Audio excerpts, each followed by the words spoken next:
Hi, everyone. This is Jackie Cooper. Happy New Year from the Blockchain Legal Institute, as well as the Maryland Blockchain Association. And for everyone that's around the world, we welcome a new year in 2025. So normally I'm co-hosting with another great friend, Patrina Pilton-Smith. Today I have brought on another visionary woman in the space, and I'm going to have Michelle introduce herself because we're doing some really great projects this year, and I wanted to have her hop on so we can share. So Michelle, how are you doing today? Happy New Year. Feeling blessed, and I've got a sunny start to the new year with beautiful creative clouds floating across my vista here. So I'm excited to be with you, Jackie. So I'm in Maryland. You're located in Bermuda. So how's the weather? Oh, it's very mild and sunny, and the ocean is looking very calm and serene. Nice, nice. Well, the last time that I was there was last year. I can't wait to come. Actually, 2023. I keep forgetting we're not in 24 anymore. So I'm looking to visiting this year and to meeting with you and everyone else on the island for sure. So this has been a really, in 2024, just looking back at what you and I've been doing and what all the other partners for the Blockchain Legal Institute have been doing, it's been a phenomenal year. I was creating my little list here, and I just am blown away. One of the projects that you and I worked on actually was our last global summit, where we had speakers from Slovenia as well as all around the world, and it was all about sustainability and green projects. And I know that we're going to be kicking off the 2025 with a big focus on this. Do you want to share a little bit more about our Green Compass focus and what we're going to be doing? Well, I know that Michelle is going to hop back in. So while she hops back into a live stream, which things always happen, I am going to be keep sharing what we're doing today. Actually, I see that she just hopped back in, and Michelle, it's like we experienced this with our global summit with some of the live tech challenges that happen. I'm afraid it's being a digital immigrant. I thought I was pressing mute and I pressed leave studio. Anyway, back to what we've been working on. In the run up to the global summit, you graced me with the opportunity to do a survey of the blockchain ecosystem, and there were so many market dynamics and parameters at play, and pioneers, SDG pioneers, Sustainable Development Goal pioneers, and this lovely new breed of leadership that were very eco-accountable, and they were bringing in indigenous wisdom to innovative tech and creating this amazing cross section in the marketplace to focus on how do you innovate for global challenges that we need, including climate and biodiversity crises. So that was really exciting. So working on getting the Green Survey report, Green Compass Survey report drafted and shared, because the innovations, the pioneering, and the eco-consciousness was so inspiring. We're going to be doing a lot more with that this year. And I know that for those that are listening, whether you're seeing this now in the new year in January, or down the road in a different part of time, we want to hear from you. We want you to reach out to us, because Michelle and I and the BLI team, we're actually going to be extending more virtual events to highlight what you're doing in this green blockchain and tech area. So definitely we want you to reach out to participate in the survey. And then tied to that, with some of the other updates that I'll be sharing soon, Blockchain Legal Institute hosts 2 global summits, one in March and one in October. So definitely go over to the Eventbrite to kind of register, because our next summit is going to be about sandboxes, SROs, and economic zones. And we actually have both a keynote and end note for our March event, as well as Rio Coin and Rio Digital is a major sponsor and supporter and strategic partner of the Blockchain Legal Institute, and they're going to be heavily involved with both of our summits this year. So definitely register so you can learn more about their vision as well as what we're doing. But the tied to that, Michelle and I are going to be actually doing e-publishing. And so we are going to be, BLI is going to be publishing twice a year, a crypto blockchain DeFi conversation type of ebook that will be free to everyone. And it's going to have highlights of green compass projects. So definitely we want to hear about you so we can include those articles in our e-publications twice a year. I know, Michelle, you're writing a little, well, I shouldn't say little because it's actually growing article. Do you want to give a teaser about what your article is that you're going to be talking about in the area? Absolutely. Yes. Well, as I said, just having done that survey, I was blown away by, contrary to the denigrating chatter, there's a lot of myth perceptions out there about what's happening, and there's some amazing trends. So we're going to highlight this new breed of founder who's holding this high level of accountability, and also demonstrate what's happening out there and give some tasters of what some companies are doing and the awesome, measurable, and innovative impacts that they're having, which is quite powerful. Secondly, I'm looking forward to introducing with you nature governance as well. It's a fast-growing area where the voice, the way, and the vote of nature is being added to boards so that nature has a voice and also an impact on how business has been done. And already we have one company that's part of the BLI involved in that. It's not a blockchain company, but it is using amazing technologies. So I'm excited for you to share your news about what you're thinking about with regards to nature onboarding.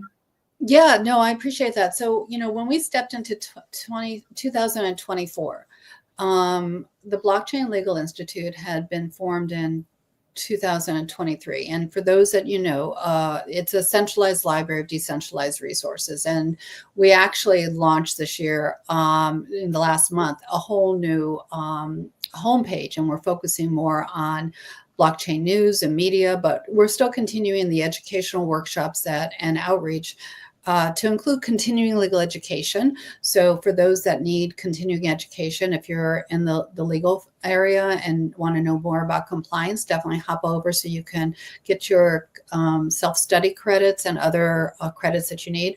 But in 2024, we actually created two new, I say we, myself and different team members, created two new entities. So the Blockchain Legal Institute was formed in 2023, but then we realized we needed to create a nonprofit, the Blockchain Legal Institute Foundation, because of our educational outreach. So there was that entity that was created. And then I was invited to represent Maryland. And so another entity was created, the Maryland Blockchain Association, which is part of the U.S. Blockchain Coalition and also works with GBBC. But the Maryland Blockchain Association really because I live in Maryland, really focuses on both helping advocate for the community in Maryland and providing other educational space. And so in light of what you're saying, Michelle, with all of our entities, the Blockchain Legal Institute Foundation is a nonprofit, the Maryland Blockchain Association as a 501c6, and also the Blockchain Legal Institute as a for-profit. All three of those entities are going to be looking at how do we incorporate Earth as part of our board.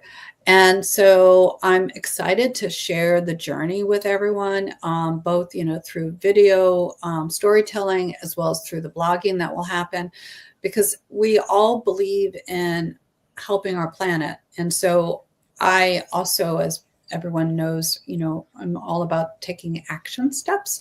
So the idea of let's put our words to practice means that I really want to learn more about how to have us be a role model in this space and to guide others. So with Michelle's support and those within her network, we're going to be doing that. And by the end of the year, 2025, we'll have that in place. And so I'm very excited about that. Michelle, I can't thank you enough for your help on this. Yes, and maybe for your viewers, I know this is a very new and emerging area. It would be interesting to know there are 4 models currently in play that have been put in place since 2020. The first one is Nature on Board. That is where nature holds a non-executive board seat.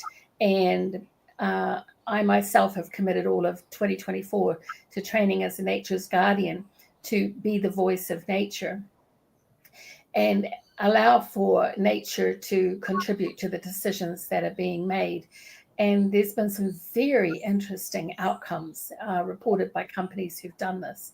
And definitely when it's in keeping with the values of the leaders and the people who make up those organizations, that they're much better places to be. Secondly, Patagonia is the leader in the field of adding nature as a shareholder. So Patagonia's only shareholder is nature, and they've set up a foundation, and the results of the shareholding are used to benefit nature. The third one is nature as a CEO. It's very popular with Dutch companies. I think my last count, I think there was about over 20 companies have appointed nature as a symbolic CEO. Well, you may be thinking, just by those 3 examples, why would you be doing that? Well, when you look through the lens of nature, your decision making takes a shift because you're not thinking extractive. Nature is more holistic. And if you're feeling the challenges of the current pressures for biodiversity in the planet, it would be good to know what nature has to say. And the Earth Law Center announced at COP28 that they were going to train 100 nature guardians over the next 3 years. And I was in the first cohort to do that. And that has been such an exciting journey for 2024. And we're producing a playbook about our journey and what we've done. So for the 3 organizations you've mentioned, they have the opportunity to consider through which lens will they offer nature a place at the decision-making table or the right to have her voice heard. And there's some very interesting outcomes that come from this. Now, if you're more on the risk management side, there is a new and emerging risk around ecocide where companies' leadership, board and management could be held liable for destroying ecosystems or damaging nature. So this is very aggressively moving throughout the world and in Europe particularly. So if you're on the risk management side, it's well worth considering how you might want to respect the rights of nature. And if you're a greenie or someone who's very passionate about a river in your area or a forest, you may want to consider a rights of nature instrument where it enables nature to be wholly or partly party to enshrining or holding up her rights with regard to having the same protections as people and corporations. So this is not so strange.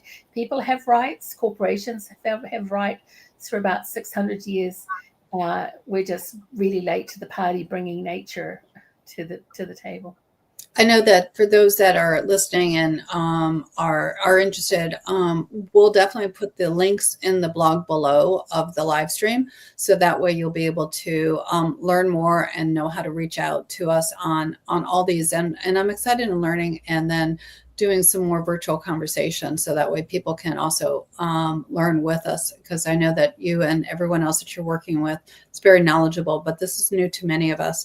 And as you mentioned on the compliance side, this is really important because, again, with what's going on in the EU as well as other laws that are being passed around the world, there's definitely a liability and responsibility. And so, and that's what the Blockchain Legal Institute is about, helping everyone kind of keep current as we kind of discover new areas that you might not realize that you actually are violating and could be costly if you don't put something preventive into place.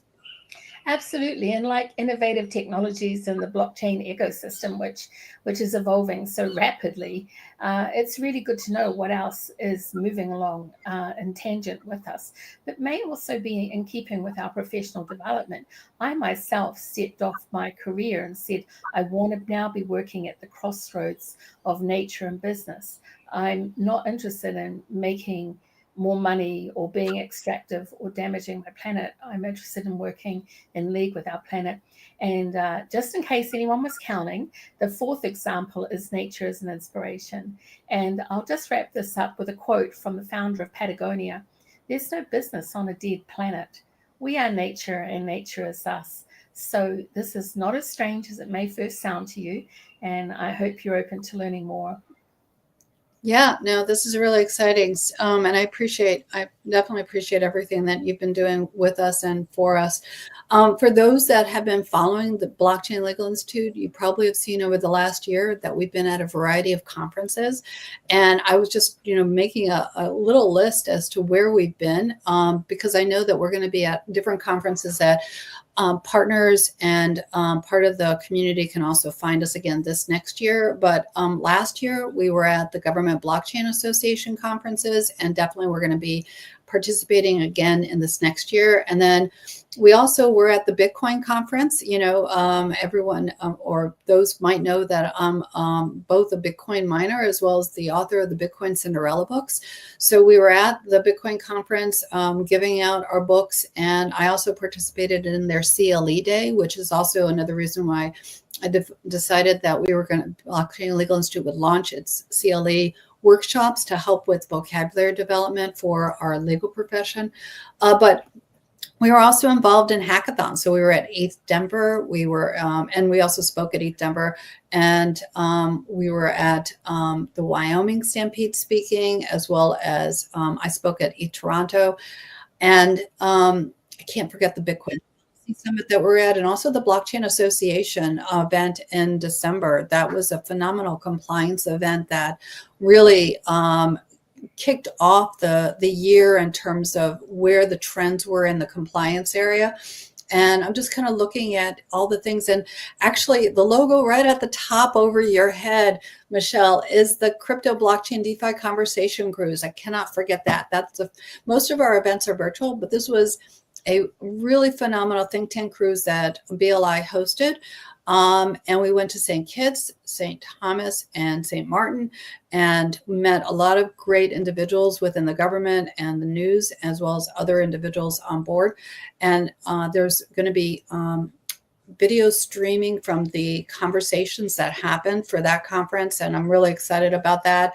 I think I mentioned that we were at the Wyoming Stampede. We spoke there. The books, oh my gosh, you're helping me, Michelle, with the Bitcoin Cinderella and the Pink Sands Treasure Bermuda. Anthony Howell from Bermuda and so many others within our community have helped me put this book together, and it is done. It's going to be launching on Amazon in January, and then we're going to have a special version for those that are on or living within Bermuda. We're going to have a sponsored version of the book, so I can give away 10,000 copies of the book to families there. Michelle, I can't thank you enough for the edits, the comments, the feedback on the book. For sure. I know you've been giving me a great feedback on that. And then the other book that I wrote this year was the Bitcoin Cinderella and the Spirit of the Shiba Inu. I know Russ Davis and his community, and so that was a really fun book to write about tokens and just the development of the technology in that area. So that's also available. One other book that was really a passion project of mine, because being a single mom and also an attorney, I think it's important for everyone to have a will. And if you're in this digital world, you have digital assets. I'm not just talking about Bitcoin, Ethereum, NFTs, or whatever. If you have a Square account, if you have a domain, that's a digital asset. So I wrote a book for myself and my family, but it's for everyone. It's called the Essential Digital Asset Organizer for attorneys and their clients. And it really is a workbook. So everyone can use that. It's on Amazon for sure, but really it's a tool that will help you just gather the information. So that way, when you need it, your family will know how to access information that's really important to you. I know that I'm kind of running down this list because we're already at the 20-minute mark. And usually when I do my BLL lives, it's only at 15-minute. I definitely want to have everyone hop on over to the Blockchain Legal Institute's website to check out its new media focus with press releases and news updates. It's really cool. The library is still there, but every day we're posting a new highlight from what's happening around the world. And I cannot forget to mention a new initiative that we started in the spring of this year. It's called the Digital Asset Regulatory Authority. And it's actually an initiative to bring our community together in a self-regulatory focus. And Dara is actually, I'm really excited about where it's going this next year. We're reaching out to attorney generals and others within the space because we're all about, again, education and providing resources to those that need to know where to find them. Being in a decentralized community, it's really hard sometimes to know where to go to find them. Oh my gosh, we're about to launch a hackathon. I don't even think, Michelle, that you know that, but that's happening in 2026. I just got off a call this morning. I'm so excited. News is going to be coming soon about that. We also have a partnership coming with a Maryland university that partnership will be creating a blockchain center. I'm so excited about that. And we're doing things with the Maryland General Assembly. More information coming out about that. And then let's see, next week we're launching on Roku our Blockchain Legal Institute TV channel. So more of our news will be on that streaming as well. So I think that covers everything in 2024. I cannot imagine what's going to happen in 2025. Michelle, any last minute thoughts before we kind of wrap up? I'm just so grateful and appreciative of all that BLI has contributed and the opportunity to collaborate with you. Well, we appreciate both you as well as everyone else who's partnering with us. Definitely stay tuned for more of the BLL Lives that I'll be doing with Patrina in January. And everyone have a happy new year. And that happen every new year, every day is a new year for us. And, really live in the joy and have health and prosperity this year. We appreciate each one of you. So everyone, we're going to sign off now. Have a great one. Bye.